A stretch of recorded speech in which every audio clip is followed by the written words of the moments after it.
Arlene, thank you so much for being here. And before we went to break, you were saying something about blissful eating. Well, before we went to break, I just daughter. said that before I had a child, I resolved that I would never look in a mirror and make disdainful comments about what I saw. Mm-hmm. And that I would see the whole person standing there, and I would enjoy whatever I could enjoy about the person who was looking back at me as I looked towards myself. And the beauty of that kind of resolution is that you know who wins, don't you? It's not just my daughter, it's myself. Because when we look upon ourselves in a very self-critical way and judge ourselves overly harshly, it's a very painful way to live. And youngsters do learn so much more strongly from how they see us act than from what we say.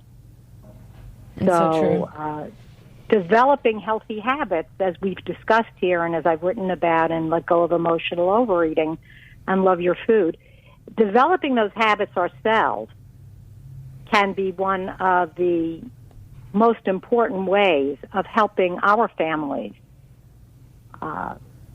be healthy in their emotional and physical habits as well. It makes so much sense. And we want to be good role models for the ones we love the most. And it's clearly a win-win. Mm-hmm. Many times over. Yeah, and it's just, if we don't feel good about ourselves, it will bleed down to our children, and they won't feel good about themselves because they'll wonder what they have to worry about because they look up to us so much. Definitely. As a therapist, I'm sure you've heard so many times from clients about parents who were really doing the best that they could at the time, but were so beleaguered by issues regarding their own self-esteem that it was very hard for them to be nurturing to their children when they were finding it impossible to be nurturing to themselves. So true. It's so true. And then the parents grow up, the children grow up, and then parents have regrets later on in life that they should have been. And there's the should haves and the what if world. Yeah.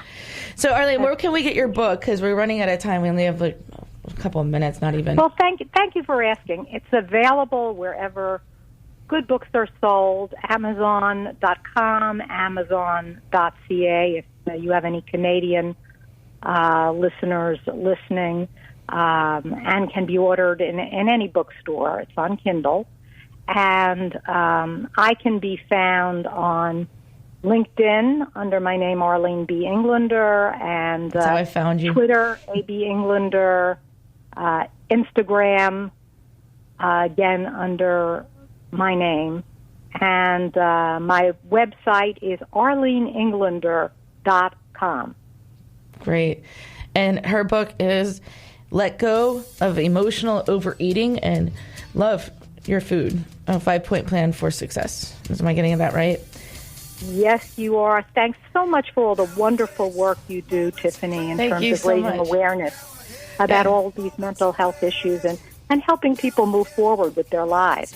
That's the point, and ending the stigma on mental health. And I appreciate that coming from you. That's an honor. And I highly recommend getting Arlene Englander's book, and Let Go of Emotional Overeating and Love Your Food. And it's a 5-point plan for success. And a lot of what she said makes complete sense.